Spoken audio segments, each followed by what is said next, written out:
Assalamualaikum warahmatullahi wabarakatuh. Ketemu lagi sama saya Iga Nadila sebagai pembawa acara di podcast kita kali ini. Oh ya guys, tema kita hari ini masih motivasi figur. Tapi kali ini kita mengundang Bapak masih di bagian bidang DKV, yaitu Bapak Asril SSN. Baik Bapak, perkenalkan dirinya boleh kita. Assalamualaikum warahmatullahi wabarakatuh. Saya Asril. Gelar saya SSN, pendidikannya saya mengajar di DKP, kemudian mengajar juga di Krea Tekstil. Nah, itu tentang diri saya. Oke, makasih Bapak. Oh ya, ngomong-ngomong nih Pak, Bapak udah sejak tahun berapa sih sekolah mengajar di sini gitu? Bapak mengajar di sini tahun 2000. Oh, tahun 2000. Sebelumnya mengajar di Manado, Tondano, di Minahasa, Sulawesi Utara. Terus Pak? Nah, itu di sini semenjak tahun 2000 mengajar di kreativitas, Daskri namanya dulu. Kemudian ada kelompok tekstil. Pernah juga mengajar di multimedia, ada setahunan. Kemudian juga mengajar di kafe. Oke, sampai sekarang ya Pak ya? Oke. Ngomong-ngomong nih, gimana Bapak awalnya kok bisa suka seni gitu? Bapak kan secara guru melukis kan Pak di DKV gitu. Ya, kalau sejarah Bapak tentang seni lukis, Bapak sedang menggambar ini, memang Bapak dari kecil sudah suka menggambar. Jadi ya sama juga dengan adik-adik sekarang ya belajar menggambar. Mungkin dasarnya juga suka coret-coret di rumah, gitu. Suka coret dindingnya, coret. Bapak juga seperti itu. Nah, kebetulan di sampai SD, SMP, Bapak memang suka sekali tentang gambar-gambar ini. Kemudian, cuman Bapak tidak tersalur sebetulnya, tidak tersalur ke impian Bapak seni lukis sebetulnya. Tapi karena di dalam perjalanan hidup Bapak tidak bisa ke sekolah seni waktu SLTA-nya. Bapak mengimpikan sekolah di SMSR dulu. Tapi karena di SMSR itu jauh dari Bukit Tinggi, nah itu Bapak tidak jadi di situ. Nah, jauh, kemudian orang tua tidak mengizinkan karena jauh, kita waktu itu masih kecil kan. Nah, tapi anehnya dalam kehidupan berikutnya Bapak meneruskan di STM Muhammadiyah Bukit Tinggi. Nah, kebetulan sampai lulus di sana tahun 86. Nah, tahun 86 Bapak pergi merantau. Ke Yogyakarta. Nah, di Yogyakarta itulah Bapak perkenalan dengan seniman-seniman. Nah, kebetulan ada yang kuliah di Seni Indonesia. Pergaulan ketika itu ya banyak dengan seniman, jadi Bapak makin tertarik. Nah, terus ada teman Bapak yang menganjurkan, sebaiknya kamu kuliah aja di sini. Kalau mau merantau mencari uang, pergilah ke Riau katanya. Kalau dari daerah kita atau ke Jakarta. Kalau mau pergi ke Jogja itu pergi sekolah, karena di Jogja itu dunia pendidikan di situ terkenalnya. Nah, di dalam dunia itu Bapak waktu dalam kehidupan bergaul dengan seniman itu ada juga yang masih kuliah di situ, teman Bapak. Dia tugas-tugas kuliahnya diminta tolongin sama Bapak bikinnya. Nah, jadi sampai di dalam ada gambar bentuk, ada sketsa namanya. Nah, jadi tugas teman bapak itu karena bapak yang buat, kemudian dipajang sama teman bapak itu di dinding. Nah, tahu-tahu datang teman dari teman bapak itu, namanya Nel Puadi. Nah, itu sangat berjasa dalam kehidupan bapak juga. Karena Nel Puadi inilah yang menganjurkan bapak kuliah. Bagusnya kamu kuliah, ya kan? Karena waktu itu dia lihat karya bapak yang dipajang oleh teman itu, ditanya sama temannya yang kuliah itu, siapa yang bikin ini? Itu yang tidur-tidur itu, ya kan? Oh iya. Yang tidur mana?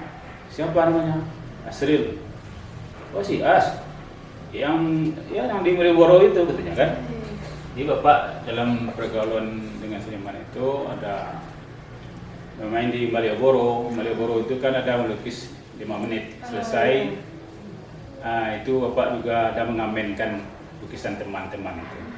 Jadi teman-teman di seni rupa isi Yogyakarta itu, yang dari Padang itu, melukis 5 menit, dibayar 15.000 segala macam kan. Nah, itu bapak karena belum ahli, bapak hanya mengamenkannya dia. Nah, jadi ditawarkan sama pengunjung lesehan-lesehan makanan di Malioboro itu. Jadi ada artis-artis banyak macam kan duduk situ. Nah, ditawarkan melukis mbak, kan. Nah, 5 menit selesai. Nah, jadi di situ bapak pergaulannya karena seni kan. Nah, jadi semakin dalam seni itu mempengaruhi. Iya, dalam kehidupan bapak gitu ya. Sampai sekarang bapak udah jadi guru gitu kan. Sampai di dalam hari berikutnya itu bapak sudah mendaftar di ISI Yogyakarta itu. Oh, iya. Mendaftar, kebetulan tidak boleh masuk seni lukis katanya. Karena bapak dari STM. Oh. Nah, jadi waktu itu ada keharusan atau aturan mainnya itu untuk masuk ISI Yogyakarta itu, kalau pilih jurusan seni lukis harus dari SMCR, kalau tidak SMU. Nah, tamat SMA, tamat SMCR baru bisa. Tapi kalau tamat dari kejuruan yang seninya STM, SMEA, SPG, ketika itu kan, nah itu belum boleh, tidak bisa diterima untuk jurusan seni lukis. Jadi kalau jurusan lain boleh. Nah, jadi akhirnya bapak tidak mau mendaftar ulang karena tidak sesuai dengan keinginan. Yang bapak inginkan itu seni lukis, sementara yang ada hanya kriya logam, kriya kayu, desain ketika itu kan. Nah, jadi tidak jadi bapak daftar. Nah, hari terakhir orang harus mengumpulkan pendaftaran, datang lagi Nel Fuadi ini, teman bapak itu, udah daftar kamu? Belum? Kenapa? Tidak boleh milih jurusan seni lukis, kata bapak tadi kan. Oh, ngapain pula harus seni lukis? Pokoknya kamu kalau udah masuk SMCR itu, masuk seni rupa di ISI itu, kamu kan bergaulnya dengan pelukis-pelukis tuh, bergaul dengan mahasiswa yang lukis juga. Dari melihat saja kamu udah bisa itu nanti. Nah, jadi ingin kamu mematung, ingin kamu mengukir, ingin kamu melukis, ingin interior, ingin diskom gitu ya kan? Karena kita satu kampus. Nah, itu kalau kamu mau itu udah bisa semua itu. Nah, jadi dengan alasan itu dia, maka bapak melanjutkan pilih aja kriya logam. Pilihan pertama, pilihan kedua itu. Nah, setelah itu dites lagi, ya, dites lagi. Dari sekian mungkin ada 1000-an yang tes. Nah, bapak paling terakhir ngumpul tugasnya itu. Karena waktu itu bapak suka menggambar, tapi namanya tidak tahu. Jadi sketsa, kan? Bapak sudah melakukan gambarnya, tapi tidak tahu namanya itu sketsa namanya. Oh. Karena Bapak tidak basis seni kan, kulahnya kan, dari STM. Jadi Bapak minta tolong ke seniman-seniman yang ada sekitar Bapak pergaulan itu. Nah, katanya, oh itu dosen aja semua yang ngetes, ya kan? Yang keliaran itu dosen banyak dosen, nanti kamu kalau kedapatan ditangkap, ya kan? Ya bisa dibantu, harus kerja sendiri. Jadi ditanyalah sama teman itu, senior itu, masa kamu tidak bisa buat sketsa? Kamu memangnya sekolah di mana? Perkiraan senior ini dia bapak itu sekolahnya di Semser dulu. Nah, sementara bapak STM. Iya. Oh, saya kira kamu dari Semser gitu ya. Gitu kan? Kemudian, oh, ini kalau mau buat seperti ini bagaimana bang? Ya, dah, kan? Oh itu, oh gini aja. Kamu pernah mengenal perspektif, ya kan? Pernah pak? Pernah ada. Nah, jadi, perspektif itu sama juga kalau dalam sketsa itu. Dari kalau dia garis, ya kan, dia diberikan ilmunya. Kalau dia garis jauh dia semakin tipis goresannya, lembut goresannya. Semakin mendekat semakin gelap, semakin hitam. Jadi di situ Bapak belajar melukis. Dikasih itu kan, semakin dekat semakin gelap ya. Itu kalau berupa garis, kan. Tapi kalau berupa bidang, gitu juga semakin jauh bidang itu semakin kecil. Jadi titik aja lagi. Nah, kalau ditarik dia jadi semakin dekat, nampak bidang itu seperti apa, atau bentuk itu seperti apa. Begitu juga dengan warna. Nah, semakin jauh semakin pupus saja. Semakin dekat semakin misalnya warna primer itu, warna primer itu semakin jauh semakin menghilang dia. Ya.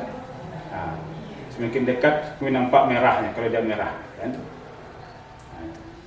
Itu pendidikan Bapak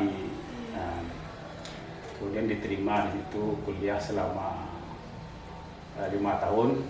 Bapak aktif di pameran kelompok Kriya Logam selama kuliah. Kemudian 3 tahun berikutnya masih aktif di Bapak 8 tahun di situ. 8 tahun aktif di pameran Kriya Logam.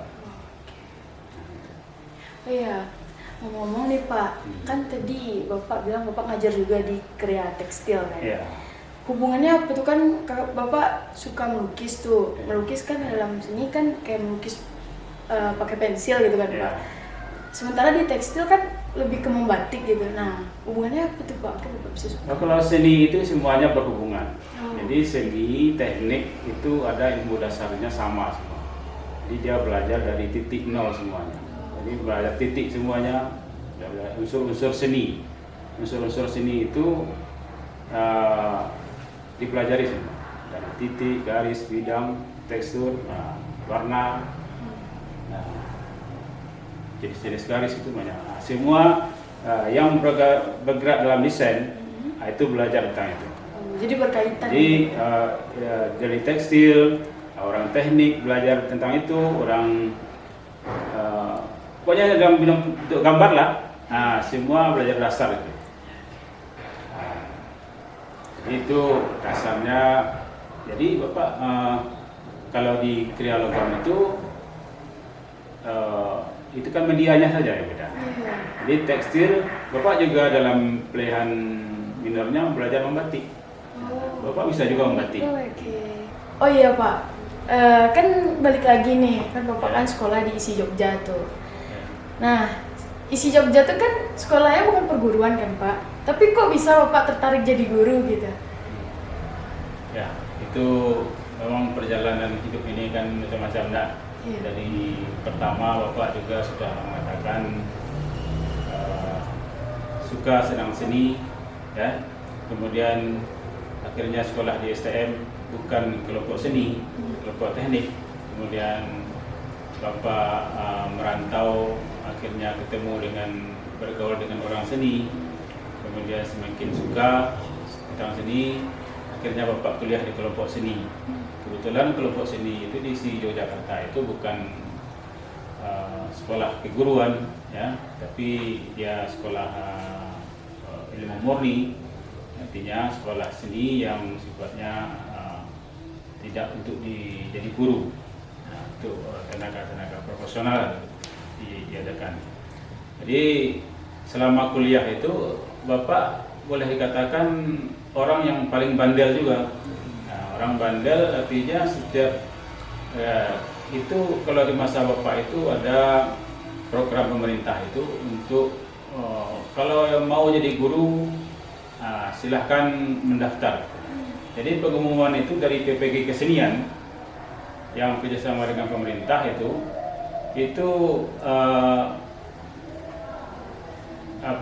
selalu ditempel pengumuman.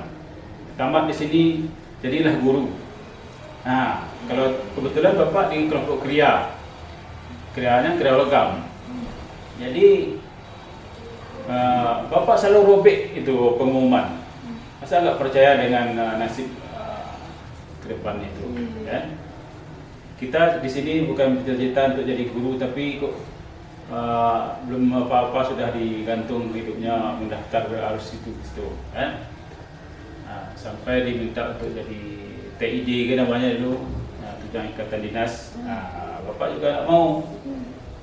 Kemudian ya, waktu itu Tunjangan Ikatan Dinas itu untuk jadi dosen, tapi Bapak nggak mau terikat seperti itu.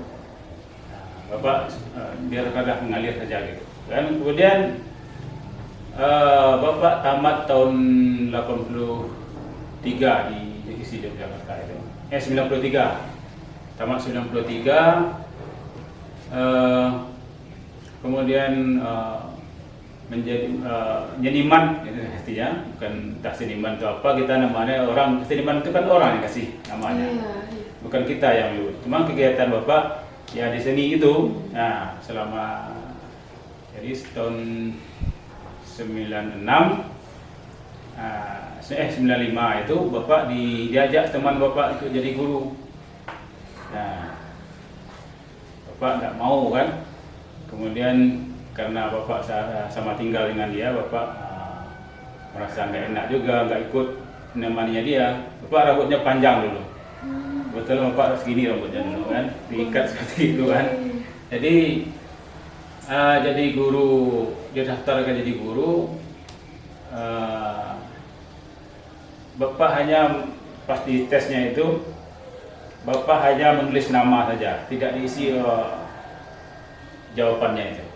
Jadi soal-soal itu tidak Bapak jawab, cuma ngisi nama aja, karena ikut. Kan? Bapak memang tidak berencana untuk jadi guru. Sebab waktu itu Bapak sedang merintis dengan generasi seniman muda-muda ketika itu di kelompok kriya itu, ingin menembrak limit tentang kriya logam itu di mata masyarakat. Ya? Jadi kebetulan alhamdulillah berhasil waktu itu kan di kriya logam itu kami. Jadi semakin tidak tertarik untuk jadi guru ketika itu. Kemudian setelah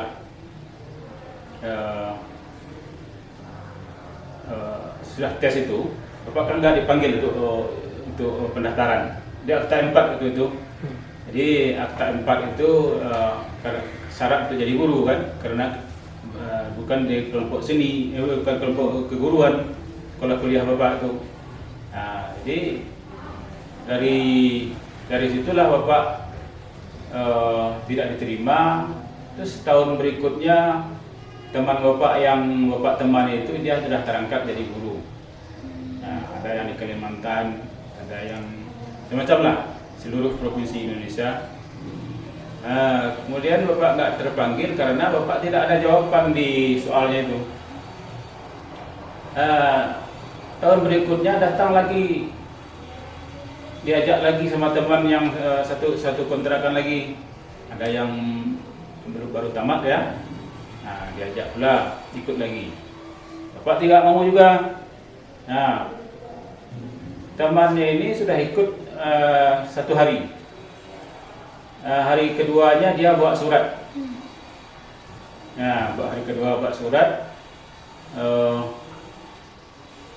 untuk panggilan untuk bapak untuk tes berdasarkan surat pendaftaran bapak yang tahun sebelumnya. Nah, bapak dipanggil untuk ikut jadi guru. Jadi bapak hadir hari ketiganya. Hari ketiganya itu hanya tesnya wawancara. Nah, jadi tes tertulisnya bapak ada ikut yang 2 hari itu. Yang hari ketiganya bapak ikut. Kemudian di hari ketiganya itu bapak ditanya, kamu bersedia untuk jadi guru ditempatkan di seluruh wilayah Indonesia? Wow. Ya kalau mau diterima, insya Allah, ya kan. Kemudian, tapi syaratnya emasnya harus potong rambut, ya kan. Iya, jadi kalau gitu, ya akhirnya bapak tanda-tangani ikut kan. Nah, tanda-tangani pasal rambut mau dipotong. Ya, jadi pendaftaran begitu itu selama 3 bulan, perencanaannya 6 bulan, pelaksananya 3 bulan. Nah, itu ikut di PPG itu bagaimana syarat-syarat untuk jadi guru. Jadi dididik selama 3 bulan bagaimana untuk jadi guru.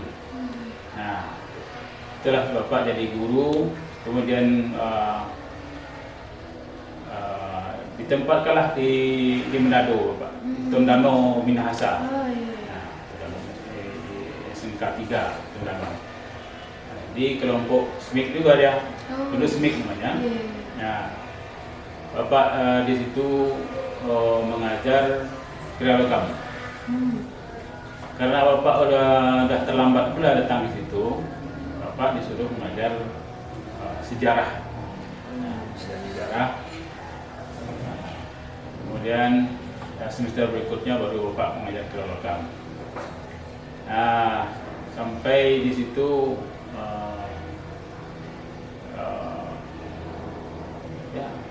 itu kehidupannya memang susah. Artinya bukan susahnya gimana ya, budayanya berbeda.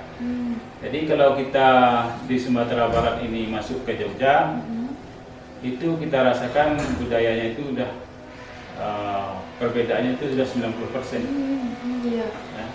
Bapak dalam kehidupan di sana itu ya namanya orang Padang lah namanya kan, orang Padang.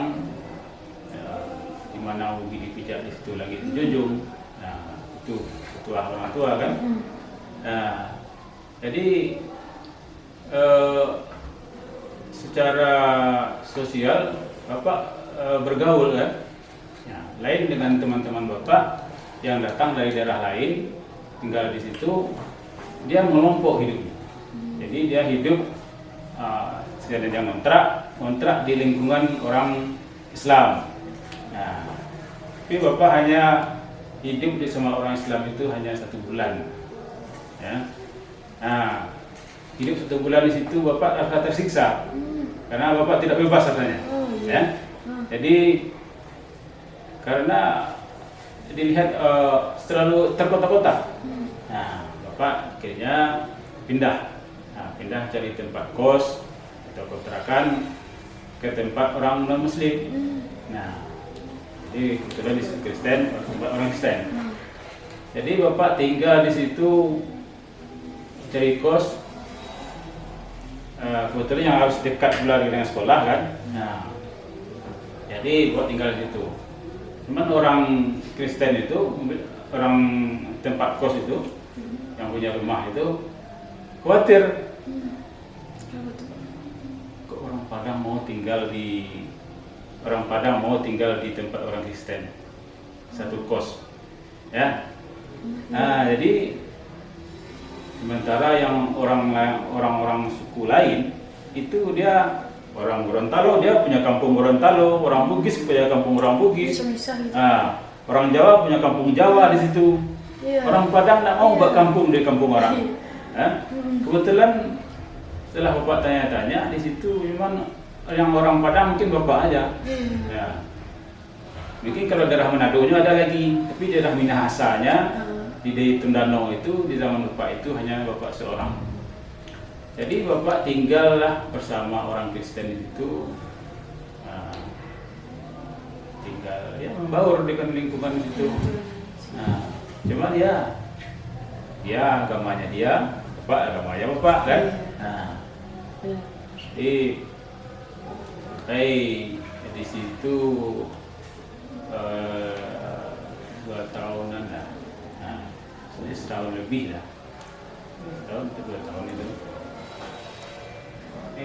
Ya 3 tahunan lah di rumah itu. 3 tahun di rumah itu. Sampai bapak punya istri.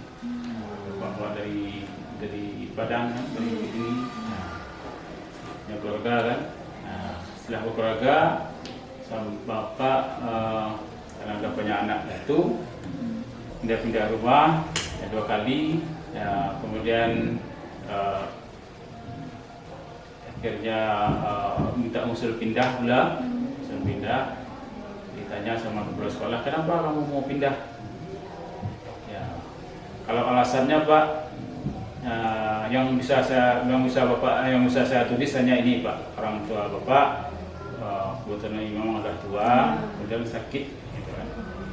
Nah, jadi tidak ada yang mau merawat, itu susahnya laki-laki pada merantau, hanya dihadap bapak gitu.